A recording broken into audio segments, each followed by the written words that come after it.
O programa Entrevista recebe o ex-deputado Roberto Purini. Jornalista, professor, ex-vereador, Roberto Purini tem uma trajetória significativa na vida política de Bauru e também do estado de São Paulo. Sobre esses aspectos aqui vamos conversar. Primeiramente, a satisfação de poder entrevistá-lo, deputado, e penso poder, de certa forma, preservar a memória política de Bauru e também de sua carreira, tanto no âmbito do município como também do estado. Meu caro Adão, a alegria nossa em podermos estar aqui, evidentemente, nesta casa por onde passamos, por onde iniciamos, por onde demos os primeiros passos na vida pública e, modestamente, esta sede hoje do Poder Legislativo pertence ao município graças a um trabalho nosso junto ao governador Quércio. É uma alegria estarmos aqui para conversarmos de forma bem solta, de forma bem informal, para que a gente possa realmente deixar registrado nos anais da hoje TV Câmara, sinal digital, canal aberto, numa conquista do atual presidente, num trabalho que já vinha vindo feito pelo ex-presidente Sakai, numa estada nossa em Brasília com o Itaberá, que por sinal ontem escreveu um artigo no Jornal da Cidade falando do valor dessa conquista, o que é muito importante porque os trabalhos legislativos têm que ser de conhecimento da população e é um canal que evidentemente se presta a um serviço público para toda a população. O senhor, antes da política, militou no rádio e na televisão aqui em Bauru. Chegou até a gravar um disco, um LP, Devaneios. Foi o contato com o público por meio da mídia que o levou à política ou não? Quem me colocou na política foi o senhor Horácio Alves Cunha. O senhor Horácio Alves Cunha foi vereador muitos anos pelo PTB, por onde eu iniciei também minha vida pública, no PTB, ainda ao tempo do pluripartidarismo. E o funcionário da Terra Branca, ele entendeu que, em função da minha presença junto ao público, a gente teria condições de chegar. Mas eu não me elegi na primeira eleição. Eu tive 185 votos na minha primeira candidatura e o senhor Ferreira de Menezes teve 312. Então eu fiquei na primeira suplência e não tive a chance de assumir sequer um dia. Mas depois, na outra, já viemos com 1.137 e depois 2.896, depois 24.930 e assim foi. Lembrando que Horácio Alves Cunha era o proprietário da Terra Branca. Terra Branca, né? Morreu como prefeito de Bauru. Ele assumiu numa licença do Dr. Nuno, que ele era o vice-prefeito, e ele quis fazer em 40 dias, ou pouco mais, ou pouco menos, aquilo que se não tinha feito durante muitos anos, e teve um infarto e acabou por falecer prematuramente, infelizmente. Por quanto tempo o senhor foi vereador e o que é que o impulsionou ao antigo MDB e assim também a trincheira na luta contra a ditadura? Veja bem, eu acabei de dizer que me inscrevi no PTB, que era o partido do senhor Horácio Cunha, ao tempo do pluripartidarismo, o MDB ainda não existia, era o MDB, né, o manda-brasa, e na extinção dos partidos, por força do movimento de 64, a extinção dos partidos e a exigência da formação de novos partidos, e todos tinham que ter o P, e eu me lembro muito bem. Peripatia. Eu já era deputado e o Franco Montoro esteve com a bancada reunida na Assembleia e qual seria o nome? Temos que manter o MDB e colocamos o P diante dele, até porque P significa povo, né, governador? Então ficou PMDB. E por quê? Porque realmente o PTB e o PMDB tinham o antigo PTB e o MDB, o Manda-Brasa, tinham uma convergência de ideológica, programática e por aí estamos aqui até hoje. A política bauruense teve dois momentos em que o senhor poderia ter chegado à prefeitura de Bauru. Uma que o senhor acabou ganhando e não levando por conta, ainda que individualmente tivesse o maior número de votos, na questão da legenda, né? O partido não conseguiu totalizar um número maior de votos do que o oponente. E também um outro momento em que o partido caminhou para a indicação, primeiro do ex-prefeito Edson Bastos Gasparini e depois, num outro momento, para o ex-deputado Tidei de Lima. Vamos falar primeiro sobre o que é que significa ganhar e não levar. Em que é que o partido errou naquele momento em que sabia que a soma de votos da legenda era mais importante até do que a soma de votos de um candidato individualmente?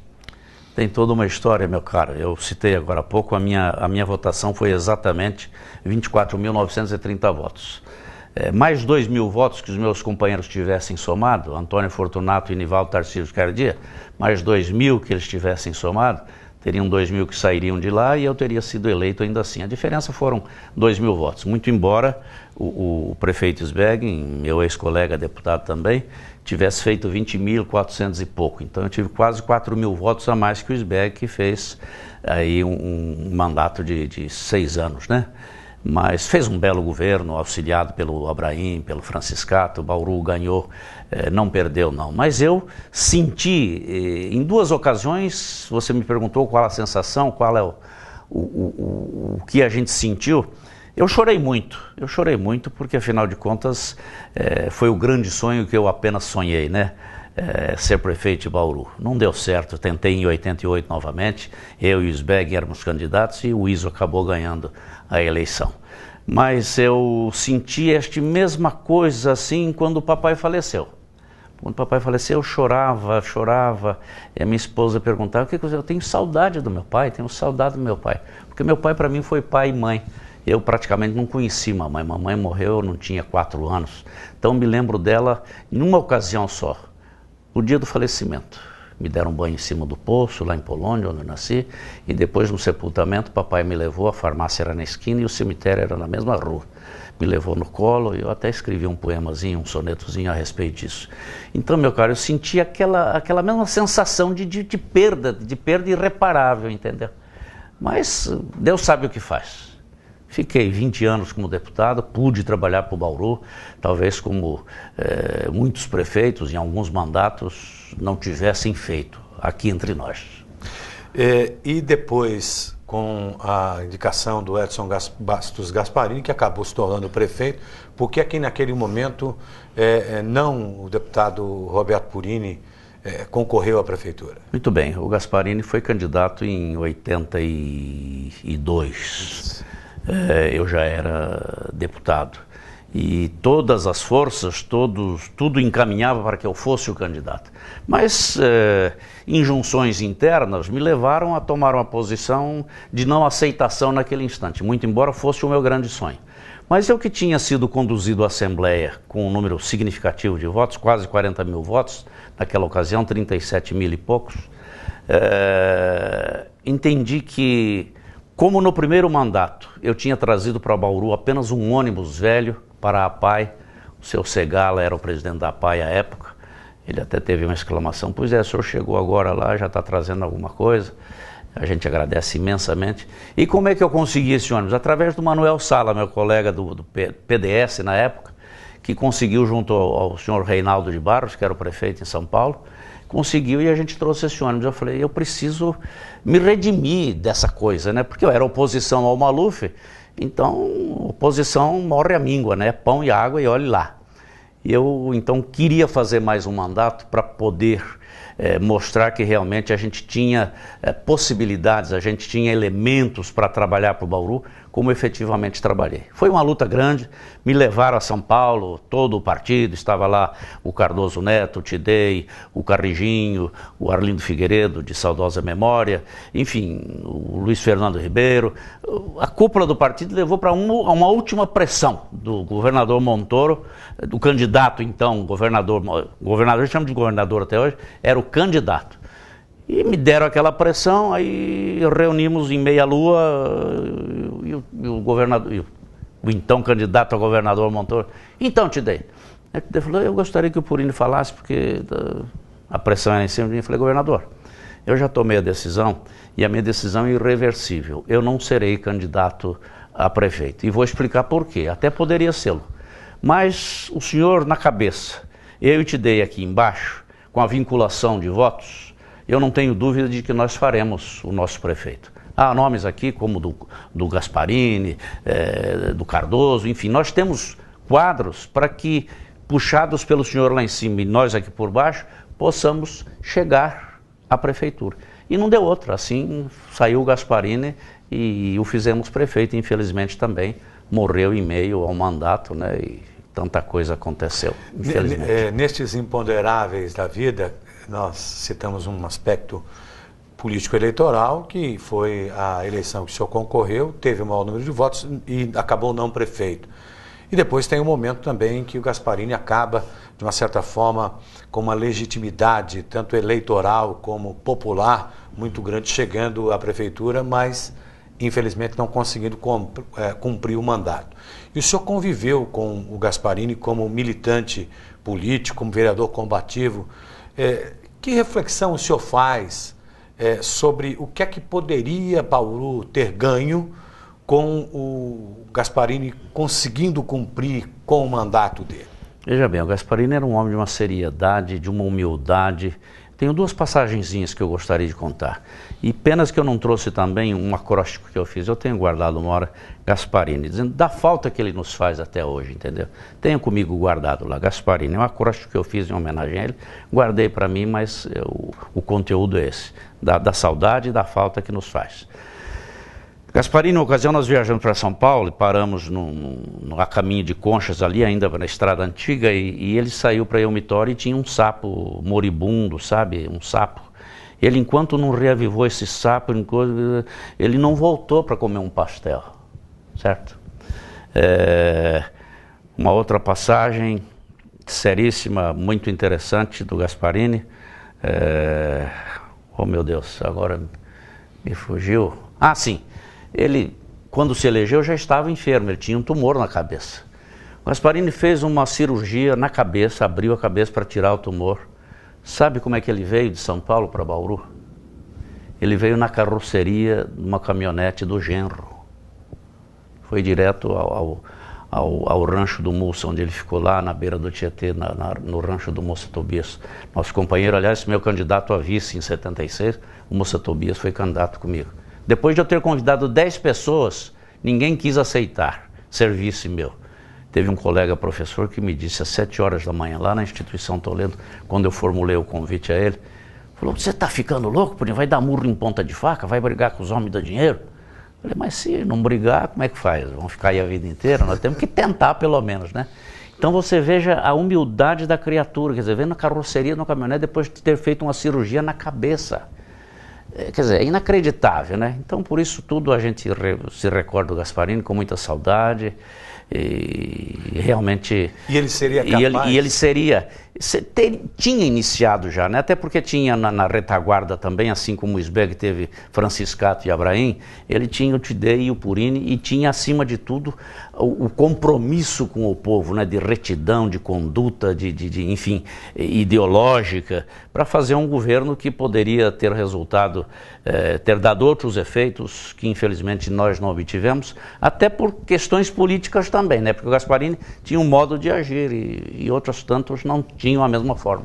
Eu vou abusar um pouco da memória do senhor. Pois não. Até como ex-vereador aqui. E a Câmara teve... Eu conversava muito com o ex-vereador Lelo, pastor Lelo. Sonhei com ele anteontem. Sonhei com ele e com o Segala, rapaz. E ele era muito gozador, o Lelo, né? Sonhei com ele anteontem. Sonhei com o Lelo e com o Dr. Segala. Então, e o Lelo sempre, às vezes, tinha o hábito de imitar algumas pessoas. Ele imitava todo mundo, todo mundo ele imitava. E eu queria que o senhor, se puder puxar pela memória, algum fato interessante que tenha ocorrido aqui na Câmara Municipal, seja uma coisa hilária, ou seja alguma coisa até, de uma certa forma, naquele momento, dramática, mas que hoje pode ser contado e visto como algo engraçado. De algum personagem, algum vereador que esteve por aqui em relação a tantos tempos. Eu não convivi com o Lelo aqui, o Lelo veio após, eu não tive a permanência junto com o Lelo aqui. Mas eu tenho uma lembrança que eu sempre conto, e hoje o nome dele é nome de uma escola lá no Jardim Progresso, Antônio Ferreira de Menezes. Seu Menezes, uma ocasião, nós tínhamos a sessão iniciada e eu lecionava na Vila Dutra e lecionava em outras tantas escolas, Faculdade de Direito, no curso de Comunicações, no curso de Pontes e Estradas, e a professora pediu se eu não podia trazer os alunos da terceira série para assistir uma sessão.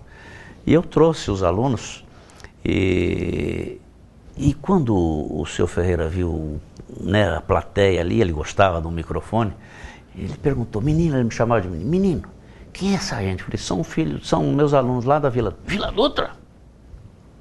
Aí ele usou uma expressão meio chula, né? Que ele usou depois no microfone. Filho dos traidor. Fiquei assim, né?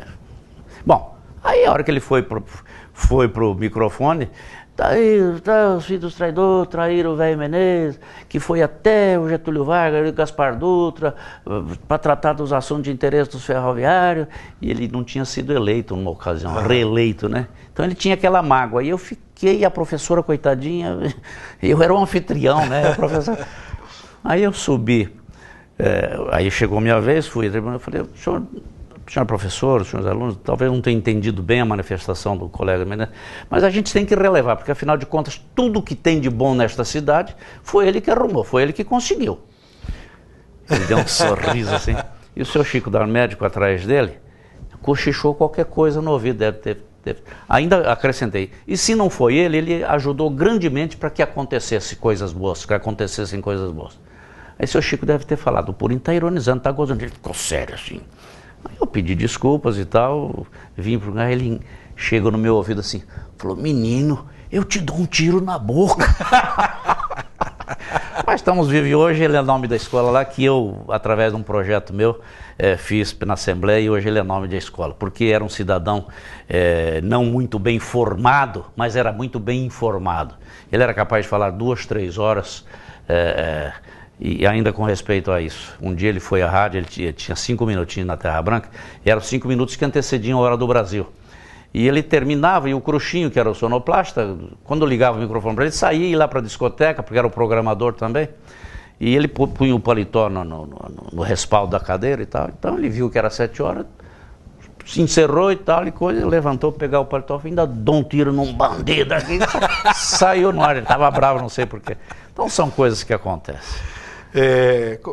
A conquista do aeroporto de Bauru, para Bauru, né, embora esteja encravado na divisa ali entre Bauru e Arealva, nós sabemos que é uma batalha de longos anos. Esta, o senhor considera que foi a maior contribuição para Bauru durante o tempo em que o senhor atuou como deputado, ou até o senhor confidenciou a questão também do estádio do Noroeste? O que é que o senhor considera como mais marcante na sua atuação política como deputado, contribuindo para Bauru? Veja bem, a questão do aeroporto, e eu tenho dito sempre que parece que só o aeroporto aconteceu nesses 20 anos. Nós duplicamos a Rodrigues Alves em 5 quilômetros, desde o Redentor até a Coca-Cola. Demos o nome do Dr. Horácio Paes e iluminamos. E para a iluminação, bom, a gente conseguiu a duplicação, e para essa iluminação tive um despacho do governador Fleury, então, fui a Campinas, na CPFL em Campinas, enfim, começamos um trabalho para também iluminar a Rondon, desde o Trevo da Eni até o Gasparini. Tenho inclusive tudo comigo, orçamento, tudo. O Estado do Noroeste, o Cláudio Amantini, o grande batalhador, ficou em cima da gente, eu te dei e tal. Mas para resumir, conseguiu um despacho com Orestes Quercia, de um ofício que eu redigi, e a Ana Maria Tebar, que era a secretária dele, passou no papel do governador, assinou, mandou para mim num papel com um selinho, e eu tenho isso tudo guardado. Porque as minhas conquistas foram conquistas. Tem toda a história. Tem uma história da Faculdade de Medicina que dá para escrever um livro. E só nós não temos porque alguém trabalhou contra. O Quercia ia instalar a Faculdade de Medicina. Ia instalar. E eu vou contar a história, como é que foi. Muito bem.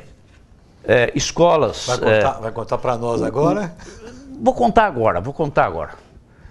98 alqueires que o Quercia doou, onde é o 3º distrito industrial, desmembrou do IPA, 98 alqueires, é uma fazenda dentro da cidade. Quem doou foi o Montoro, no governo dele, mas não estava sacramentado.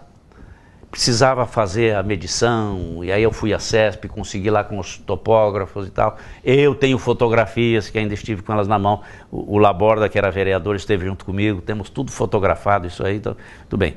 Mas aí, alguém disse para o Quercia que tinha que revogar. E aí me chega no dia 13 de agosto de 1987, a doutora Renata, que era minha chefe de gabinete, e eu era o líder de governo, falou, líder, olha o que chegou aqui. a revogação. Eu falei, pelo amor de Deus, não deixa publicar, doutora Renata, não deixa publicar não. Eu vou conversar com o governador terça-feira, porque toda terça-feira eu estava com o governador como líder acompanhando o despacho com os demais deputados. Muito bem. Aí eu fui a ele e falei, governador, o que o senhor está aprontando? Temos doado, só falta sacramentar e o senhor... Mas alguém falou aqui para mim que isso vai representar um ganho para o atual prefeito, que não joga no nosso time. Eu falei, governador, a cidade não é do prefeito, não é minha, não é do senhor, é de todos nós, é da população, é dos nossos filhos, dos nossos netos. Tal. O que você quer que faça? Eu quero que o senhor que vai a Bauru nos próximos dias, vai fazer lá um comício, e fez na Batista, assine em praça pública, peça para o doutor Edgarzinho era o imediato dele, que hoje é conselheiro do Tribunal de Contas, e foi o que se fez. Então, era para ter sido revogado, mas o Quércia manteve a nosso pedido. Este edifício da Câmara, no 21 de março, dia do meu aniversário, coincidentemente houve um almoço no Palácio, a bancada toda, e alguém sabia, então cantaram parabéns durante o almoço no Palácio, né, e tal. E à saída eu falei, os colegas todos saíram, eu na soleira daquelas portas imensas, falei, governador, cantaram parabéns, etc. Só faltou o presente. Ele falou, como? Falei, nós temos um edifício onde funciona a Câmara, foi o Fórum Antigo, nós vimos reivindicando isso desde o tempo da doutora Esther Figueiredo Ferraz, que era secretária da Educação. Aliás, eu fiz a saudação a ela aqui, e ela me pediu cópia do discurso, eu corri lá no aeroporto para entregar, ela estava subindo já no avião. E o que você quer que faça? Eu quero que o senhor pertença... Pode anunciar. Aí ele falou, está doado. Posso anunciar, governador? Claro, pode anunciar. Então, este edifício também. Enfim, política é mais sórdida do que possa parecer. Você convive aqui e tal, e há outras esferas, em todas as esferas, não é brincadeira a política. Mas, assim, e você tem que temer, não o adversário, porque o adversário sabe o que é adversário. Você tem que temer o amigo, aquele companheiro, que este está ao seu lado e pode lhe apunhalar pelas costas. Isso é muito comum. Mas o senhor disse que foi doado o terreno, foi desmembrado tudo. E por que efetivamente não se consumou a instalação da Faculdade de Medicina naquela ocasião? A Faculdade de Medicina está criada desde 1958, um projeto do Ramos, o deputado federal Ramos. Eu me lembro que eu e o papai estávamos ouvindo no rádio, o papai gostava muito de ouvir o seu Menezes, antes de eu ser vereador. Ele adorava ouvir a fala do seu Menezes, que era vereador já na época. Aí o Jânio fez um decreto, aí o Franciscato fez um decreto municipal, muito bem. Dizem que em outra época foi negociada com Botucatu, né? A faculdade que está lá em Botucatu era para ser Bauru, mas na época do seu Peducci teria negociado com alguém também. Na medicina, na eleição do Fleury, o Quércia não quebrou o Banespa, não. Ele jogou como político. O Quércia fazia política 24 horas por dia, feriado, dia santo. E para eleger o Fleury, ele fez uma pesquisa antes. Tanto que o Almino era candidato, o João Oswaldo Leiva era candidato, José Aristodemo era candidato e o Zé Machado, que era o secretário da Fazenda, também era candidato. Ele soltou os 4 para ver quem é que se viabilizava. E deixou esses 4 rodando e encomendou uma pesquisa, porque ele tinha uma visão danada com essa, né? Conhece Luiz Antônio Fleury, atual secretário da Segurança? Pública. Conhece? Conheço. Se fosse candidato a governador, votaria nele? Quem conhecia, votaria. Então ele falou, eu tenho que tornar esse homem conhecido. E jogou tudo em cima do Fleury. Jogou tudo em cima do Fleury. Inclusive, nós estávamos... É muita história, né? Precisava muito tempo. Uma hora a gente tem que sentar e gravar umas 5 horas. Mas o Almino nos convidou, porque acertou tudo.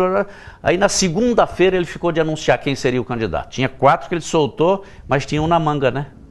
Aí o Almino nos convidou, a mim, ao Bragato, Arnaldo Jardim e acho que o Dimas Ramalho.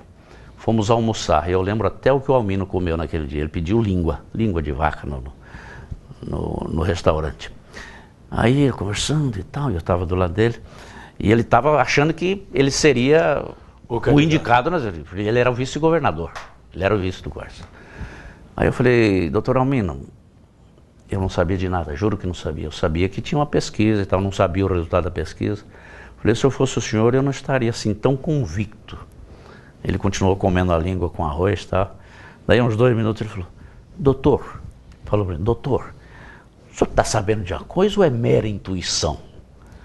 Eu falei, doutor Almino, palavra de honra é mera intuição. Ele deve ter pensado, esse bandido sabia, eu juro que não sabia, não, era mera intuição. E foi assim que elegeu o Fleury, que antes de assumir já começou um trabalho de solapar. A sorrelfa, né, solapando a coisa, enfim, a política é isso, meu filho. Por isso não veio. Entendeu? Então, a medicina, o Fleury, nesse trabalho do Quércia, no fim de semana ele soltava um secretário para cada região. E para esta região está viva aí Alda Marco Antônio, que foi vice-prefeita do Kassab. Está viva, a engenheira Alda Marco Antônio, minha grande amiga. Eles vinham no fim de semana e davam o resultado para o governador. Ele queria saber qual era a grande reivindicação de cada região. Muito bem, então na segunda-feira haveria uma reunião do partido, estávamos todos nós na Gaúcha almoçando, eu, Tidei, Luiz Fernando, o Salvador Afonso, já falecido, enfim, os vereadores todos do BMD, só faltou o Sérgio Roberto, que era vereador também, porque tinha um programa nesse horário na Ouro Verde.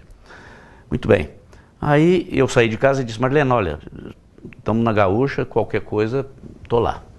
Muito bem, fizemos o pedido, a hora que começou a servir, o José, que era o gerente da Gaúcha, eu falei, olha, senhor deputado, telefone para o senhor. Eu falei, já me acharam aqui. Alda Marco Antônio.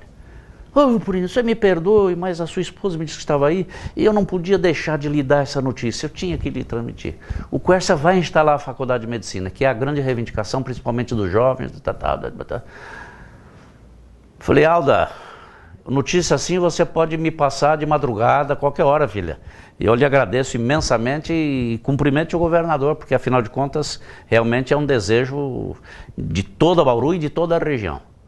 Aí entre vir do balcão onde eu atendi o telefone até a mesa, eu falei, eu digo ou não digo para meus companheiros a notícia? Mas aí quem não aguentou fui eu. Eu falei, aconteceu isso, isso, isso. E não aconteceu. Aí eu perguntei para o Quércia um dia, ele falou, ó, alguém veio aqui e falou que como é que pode instalar uma faculdade de medicina antes de ter um hospital, escola e tal, quando o nosso hospital já serviu de escola. Enfim, tudo isso... E esse alguém, você pode revelar? Não, é uma questão ética, eu não vou revelar. Sim. Muitos querem que eu escreva um livro, eu não escreverei um livro nunca, porque tem que citar nomes, né, para você ficar nas minhas palavras. Mas sim, cada um sabe o que fez e a responsabilidade que lhe cabe. Como é que o senhor avalia o atual momento da política sob o ponto de vista do que era o sonho dos que combateram um regime antidemocrático e do que efetivamente temos hoje como democracia em nosso país? Antes de responder essa pergunta, eu gostaria que nós falássemos depois sobre a estadualização da universidade também, sim, por favor, viu? Porque é outro assunto de uma repercussão imensa, né? Bauru ganhou enormemente com essa estadualização. Por favor, repita a pergunta. Como é que o senhor avalia o atual momento da política nacional? Do ponto de vista partidário, do ponto de vista político, ideológico, enfim. O senhor que combateu, não é, um regime antidemocrático, como é que o senhor avalia o momento da democracia no país? Veja bem, eu fui vítima, inclusive, do sistema, né? Nós fomos realmente daqueles que se entrincheiraram e lutaram contra até que nós pudéssemos ter as diretas já. Eu tenho para mim que o PT veio com um projeto de não menos que 30 anos e está trabalhando nesse sentido, né? Está trabalhando nesse sentido. Disse que nós vivemos num país democrático. Eu tenho uma frase que vi escrita num muro em São Paulo, que diz, quando a verdade não é livre, a liberdade não é verdadeira. Eu tenho a impressão de que ainda existem algumas mordaças hoje e queriam ainda amordaçar mais, né, com a questão de amordaçar a imprensa, de fechar o cerco para que nem tudo fosse dito, para que nem tudo fosse tornado público. Eu acho que do que nós vivemos e do que nós estamos vivendo, eu diria que estamos quase no céu, quase no céu. mas será importante que a gente possa caminhar e tenhamos realmente uma democracia plena. Quando está aí a nossa Marina querendo fundar o partido e está encontrando todos os obstáculos, né? Quando deveria ser não, quando é um direito, né? Desde que já se impôs todo aquele número de assinaturas, mas ficam glosando aqui e ali e tal. Enfim, eu acho que nós não vivemos num país com democracia plena. Acho que não, sinto que não. Agora, então, em relação à estadualização da Universidade de Bauru, Sim. que depois virou a Unesp. Sim, também tem uma história. Minha memória, graças a Deus, ainda é boa, né? As coisas mais recentes, às vezes, não se lembra. O TIDEI trabalhou muitos anos no sentido de federalizar. Aliás, o Miltinho agora também está falando da federalização. E seria importante que tivesse acontecido. Mas como não deu, eu era candidato a governador em 88, candidato a prefeito em 88, e era líder do governo. Então, e a reivindicação do pessoal da fundação era para estadualizar. E a gente começou um trabalho e tal, e o reitor à época era o Dr. Jorge Nagli, professor Dr. Jorge Nagli. E todo fim de semana o professor Zé Roberto e os companheiros da fundação, Zé Roberto Moraes dos Santos, professor de Educação Física, nosso companheiro, ia lá em casa com mais outros professores da fundação e tal, e eu cobrando o governador, toda terça, governador. Aí numa dessas ele falou, mas o Jorge ainda não tomou as providências? Eu falei, até agora não tem nada. Aí ele falou, converse com o TIDEI, porque o TIDEI vinha naquela história de federalizar, marque com o Jorge e vai lá e diz, se ele não fizer, eu vou fazer, o governador disse. Aí fomos lá, marcamos uma segunda-feira, 9 horas da manhã, 10 para as 9 eu estava lá, o TIDEI demorou um pouco mais, tomamos 1, 2, 3 cafés, aí o TIDEI chegou e conversamos, e não, estou providenciando. E providenciou, aliás eu tenho um pergaminho que me foi oferecido, como foi oferecido ao Quércia, como foi oferecido ao TIDEI. Aliás o Quércia, se não fosse o Quércia nós não teríamos o novo aeroporto também, viu? Devemos ao Quércia o aeroporto, devemos ao Quércia o estádio do Noroeste, porque ele despachou com o Sarney. Ele despachou um ofício que eu redigi, a Ana Maria Tebar passou no papel do governador, o governador assinou, ela mandou para mim para eu ver se era exatamente aquilo, num papel, num envelope castanho, urgente, confidencial, e ele despachou com o Sarney. E foi até muito curioso, quando o Quércia saiu do gabinete do presidente, a Folha de São Paulo até registrou. Governador, o que o senhor veio tratar? Eu vim tratar dos assuntos do Noroeste Futebol Clube. E foi assim que aconteceu e tal, e precisava pagar. Mas tinha um prazo para pagar. E esse prazo não acontecia, e o Cláudio me telefonando. E eu falei, Cláudio, o governador já disse que vai acertar, que vai... Mas... Aí quando nós estávamos elaborando a Constituição do Estado, e eu era o relator da Constituinte paulista, ele me telefonou à madrugada. E o Aloysio Nunes, que hoje é o senador, foi ministro da Justiça, tem uma passagem curiosa também, que eu gostaria de contar a você também, que envolve o aeroporto também. Aí eu falei, o líder, nessa ocasião ele era o líder. Falei, líder, estou aqui, né, exprimido. Bom, aí foi ao Quércia e ele falou, não, vamos resolver. Isso já nos estertores, porque antes eu falei, claro, nós temos que dar um outro jeito, só se fizer um papagaio. Eu falei, então faça, você avaliza? Eu falei, avalizo. E ele fez um papagaio no Bradesco, e eu e o doutor Reinaldo Galli fomos avalistas. Aí venceu, não tinha saído o dinheiro, precisou renovar, a família do Cláudio até ficou muito brava e tal coisa. Bom, mas aí para saldar essa dívida do Bradesco, aí o Quércia se mexeu e aconteceu, entendeu? Aconteceu. Tanto que eu tenho uma plaquinha vermelhinha, assinada pelo Edson Cavalieri, dizendo, né, do nosso trabalho, do trabalho do amigo na conquista do grande sonho, que era o Estado, que é um patrimônio hoje, né? Patrimônio, quer dizer, todo aquele patrimônio é um patrimônio invejável, mas devemos ao Orestes Quércia num trabalho do Amantini, de fôlego, de coisa, mas se não fosse o Quércia despachar com o Sarney, não teria conseguido a fórmula como foi feita, entendeu? O senhor contar alguma coisa a respeito do aeroporto e do... Isso, exatamente. A participação que teve, não é? essa figura política do PMDB, hoje o senador, não é? Ah, sim, sim, sim. Nós fomos, por sinal, e diz respeito a isso aqui também, porque o Nelson Gonçalves esteve junto conosco. Eu tinha conversado com o Camilo Tebet, nosso companheiro, que por sinal completou 90 anos agora, no fim de semana, nós estivemos juntos com ele, e juntos companheiros comemorando. Abraço, Camilo. Ele é tio do Ramos Tebet. E eu tinha a intenção de, através do Ramos, conseguir dinheiro para terminar o viadutão aí, que agora está para ser entregue a primeira pista, né, a primeira alça aí. E conversei com o Camilo e ele acertou, conversou com o tio, telefonou lá e marcamos para ir conversar com o Ramos. Aí fomos a Brasília, foi o Robertinho, o Walter Costa, o Santana, o Renato, meu filho, o Nelson, porque o Nelson ia tratar junto ao Ministério das Comunicações, do sinal aberto aqui na época e tal. Muito bem. Então fomos, almoçamos num shopping com um cidadão que ia adquirir a estação, né, para fazer um grande shopping aí e tal, coisa. Acabou não dando certo, né? Mas nós saímos do encontro com o Ramos e estava o Nilson Costa, era o prefeito, Nilson Costa, né? Nilson Costa era o prefeito. E fomos para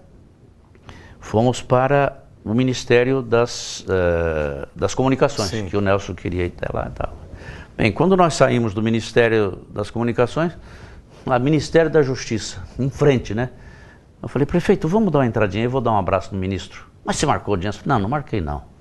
Mas então, é para dar um abraço nele, é 2 minutos, prefeito. Se der, deu, se não der, não deu. Não, porque eu tenho um encontro com o Fleury e com o Erma agora às 3 horas, mas ainda falta 20 minutos ainda. É dar um abraço no ministro. Mas você não marquei, mas vou lá dar um abraço nele. Aí chegamos lá, cheio de gente esperando. Eu cheguei na primeira mocinha e falei, Sua Excelência, o ministro está aí. Tá, eu precisaria dar um abraço, né? Mas o senhor marcou com ele? Eu falei, não marquei, mas gostaria que você chegar ele, por favor. Disse que o deputado Purino está aqui. Professor Purino está aqui, quer dar um abraço nele. Ela olhou bem para mim, entrou aí, foi direto na secretária, né? Aí saiu a secretária. Quem é o professor Purino? Eu falei, sou eu, não quero atrapalhar, por favor, hein? Eu quero só dar um abraço. Disse que o professor Purino está aqui para dar um abraço nele. Aí quem saiu foi o ministro. Purino, você tem que vir para cá, vamos chegar. O pessoal todo esperando ali. Aí entramos nós todos, o Nilson Costa, Santana, Nelson Gonçalves. Até o Nelson publicou no Jornal da Cidade, Prestígio, uma foto minha, do ministro e todos. Mas nesse dia, conversando, tá, todos sentados ali, aí o senador hoje, Aloysio Nunes Ferreira Filho, diz o seguinte, e o aeroporto, porque ele sabia da minha luta, né? Falei, a primeira pista está pronta, a segunda já está andando e tal. Aí o prefeito Nilson falou, só que é muito longe, né? Porque eu tive que levantar às 5 horas para tomar o avião às 6 hoje. Se fosse lá, eu tinha que levantar às 4. Falei, prefeito, dá licença. O ministro olhou para mim assim, né? Como quem diz. Aí eu falei, prefeito, dá licença, o senhor sabe quantos quilômetros nós andamos do aeroporto de Brasília até aqui? Mais de 20. Sabe quanto tem do centro de Bauru lá no aeroporto? 18 quilômetros. Ele não se deu por achado, ainda falou assim, mas tem quase 5 quilômetros de terra. Falei, prefeito, até a inauguração vai estar asfaltado, certo? E está aí, né? Graças a Deus. Muito bem. Mas eu gostaria, porque é muita coisa na cabeça, né? Bom, deixa pra lá, deixa pra lá. O aeroporto está aí. Ah, sim, a distância, né? A distância é o seguinte, olha. Não fui eu que escolhi o local. O CECIA, o Departamento Aeroviário do Estado de São Paulo, o DAESP, enfim, a Infraero, determinaram 7 sítios, 7 locais que poderiam hospedar, vamos dizer, onde se pudesse localizar. Então era sítio, eles chamam de sítio Santa Maria, Santo Antônio, Boa Vista, Bom Retiro, Tibiriçá, Aimorés e Paineiras. Estes sítios foram foram definidos previamente. Aí começou, eles estipularam 7 itens, desde sobrevoo de pássaro, meteorologia, arborização em volta, custo da terra, etc, etc, etc. Então fica parecendo que o Purini que escolheu o que é lá. Não foi o Purini, muito bem. Aí atribui um ponto para cada um desses, eram 8 itens. Para cada um desses itens, um ponto. Houve um empate entre o Bom Retiro e o Santo Antônio, ambos daquele lado. E nenhum distava menos que 15 quilômetros, nenhum. O que distava menos era 15 quilômetros. Muito bem, aí vieram os fatores determinísticos. Está tudo no livro, está tudo lá. E faz parte do processo. Aí o Bom Retiro foi o escolhido por todos os motivos. Foi o Bom Retiro. E está lá porque foi tecnicamente escolhido. E quando diz Bauru, Arialva, é porque Bauru tem um município muito pequeno. Muito pequeno. Né? Se fosse aqui do lado de Pederneiras, seria aeroporto de Pederneiras, não seria Bauru Pederneiras. Aliás, quando eu fui escolher cadeira, eu passei em inglês e português. Aí eu fui escolher e tinha vaga em Domélia, Distrito de Agudos. Falei, estou em casa. Distrito de Agudos está ali, pô. E português eu escolhi Macatuba. Aliás, foi o contrário, português eu escolhi Domélia e inglês Macatuba. Aí, e para chegar em Domélia, falei, acho que eu estou perdido aqui. Enfim, porque Bauru é pequenininho. O município de Agudos é uma enormidade. Havaí, né? E Agudos tem uma extensão territorial muito maior que Bauru. Então, está lá porque foi escolhido tecnicamente. Eram 7 sítios, eu citei o nome dos 7, e foi escolhido e está lá. E quando fala Bauru Arialva, por quê? Porque um bico dessa área de 185 alqueires, 500 hectares, são 500 hectares, 185 alqueires. Mas onde é que você vai arrumar 185 alqueires só se expropriar a cidade inteira? Entendeu? Quer dizer, não tem jeito. E aqui entre nós, mas 185 é pouco. 185 alqueires é pouco. Vê Viracopos, o problema que está tendo lá, e já era muito maior que 185. Sim. Vide Cumbica, enfim. Então é pertinho, viu? 18 quilômetros você vai em 15 minutos. Se fosse possível voltar no tempo e refazer algum trajeto da carreira política do senhor, o que é que seria refeito? Eu diria que nada, viu? Eu costumo dizer que as coisas de Bauru, mais do que me entusiasmaram, mais do que me entusiasmam, elas me emocionam. Eu tinha uma alegria imensa quando eu podia telefonar, e telefonei algumas vezes para você, outras tantas para Maria Dalva, e dava notícia, né, de uma conquista, de alguma coisa que a gente havia conseguido, como conquista realmente, de luta, de trabalho. Se eu quiser escrever um livro sobre a Faculdade de Medicina, eu escrevo. De ofícios ao governador, de ofícios aos reitores, entendeu? Com respostas, tudo certinho. Então eu continuaria sendo um trabalhador. Eu envelheci sem perceber, porque graças a Deus eu herdei do meu pai esse espírito de luta, de trabalho. Papai veio sozinho da Itália, 2º ano de grupo, virou farmacêutico dos bons, fazia pequenas cirurgias usando meu Deus, bisturi. Minha madrasta era farmacêutica formada, é quem dava o nome, né? E o papai, às vezes, chegava uma criança quase morrendo, moribunda, e ela falava, Purini, manda pro médico. E o papai falava, Nina, deixa comigo, era Antonina, deixa comigo, eu dou uma injeçãozinha aí, dou uma dose de magnetismo junto, e nunca perdeu nenhuma, graças a Deus. Então, esse exemplo eu herdei do meu pai, graças a Deus, de trabalho, de luta. Eu cheguei a ministrar 69 aulas por semana, fazia 2 horas de rádio e fazia televisão. Como é que podia?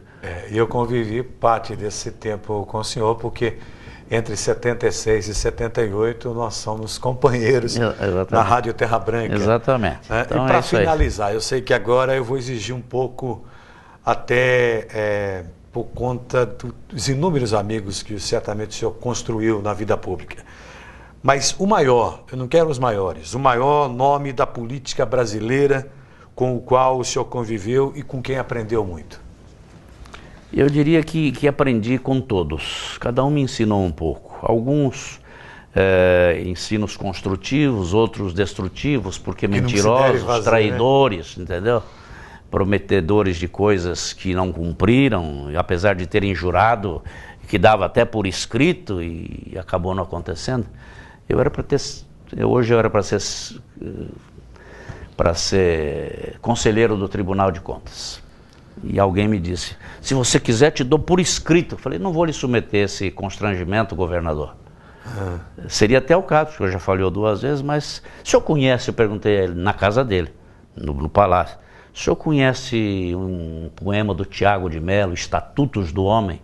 Não, por quê? Eu falei, o parágrafo 2º do artigo 4º diz o seguinte, governador, o homem confiará no homem como um menino confia em outro menino.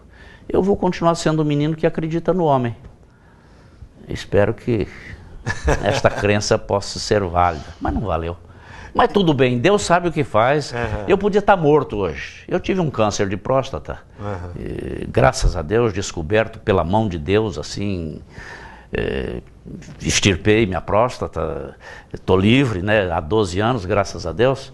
Mas se tivesse ido para o tribunal, talvez não tivesse, porque eu não cuidei nem da saúde, nada. Eu trabalhei muito durante os 20 anos, graças a Deus, trabalhei muito. Mas o senhor está me devendo qual é o maior nome da política brasileira? Sim, eu disse que aprendi com muitos, evidentemente não vou citar nomes, mas eu convivi com André Franco Montoro, eu convivi com Mário Covas, eu convivi com Luiz Antônio Fleury Filho, eu convivi com Orestes Quercia e convivi com Geraldo Alckmin, que foi meu colega na Assembleia. Muito bem. E com todos eu aprendi um pouco. Mas uma criatura que eu tenho por ele uma grande admiração, e eu fui líder dele na Assembleia, e depois ele foi meu líder, e que ele me chamava de o pacificador, que é exatamente o senador Aloysio Nunes Ferreira Filho, que me chamava, ô meu velho, ele sempre, ô meu velho, ô meu velho. Então, ele, pela cultura dele, pela atuação dele, pelo que ele me ensinou como meu vice-líder, entendeu? Eu era o líder, mas ele realmente estava ali para me auxiliar, enfim, estar junto comigo.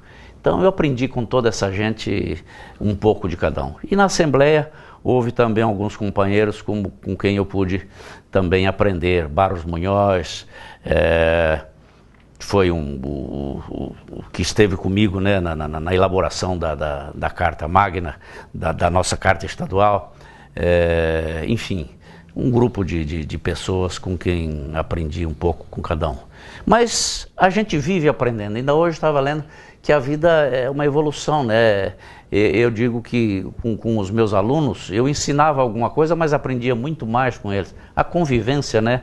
E isto faz com que a gente, de cada um, a gente tenha algum ensinamento. Às vezes uma coisa muito simples para alguém pode parecer uma coisa altamente significativa para outro alguém, né? E quando você vê alguém que mereça um atendimento, que mereça você estar auxiliando, talvez nem merecesse, mas o espírito de compaixão, de misericórdia, faz com que você vá ali e permaneça ao lado dele. Então, nessa hora, você mostra que não é inferior, não, que você é superior, porque está junto dessa criatura que talvez não tenha um amadurecimento, uma elevação espiritual ainda amadurecida e que precisa realmente de algum elemento que possa auxiliá-la nesse crescimento. Bem, nós agradecemos a presença do deputado Roberto Purini por esse momento aqui no programa Entrevista, pelas revelações e pela importância que ele tem tanto na vida política de Bauru, como também na Assembleia Legislativa de São Paulo, no estado de São Paulo. Obrigado, deputado, e você continua com a programação da TV Câmara.